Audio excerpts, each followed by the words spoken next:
Bieži vien ir tā, ka pacients pats bija vainīgs, jo noņēma aizsargu ierīces, jo tāpēc, ka katru reizi cilāt augšā lejā šo zāģa aizsargu vāku, viņam ir apgrūtinoši. Ja?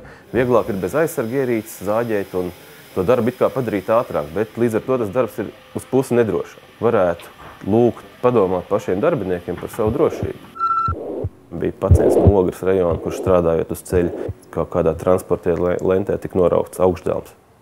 Būs vēl arī citas operācijas, lai šī roka varētu funkcionēt, jo tādā līmenī norauta ekstremitāte, protams, nevar vienkārši piešūt sākt darboties. Ja var saglabāt roku, ja viņi var piešūt, ja viņi var daudz maz funkcionāli atjaunot, tas ir daudz labāk nekā nejūtīga protēze.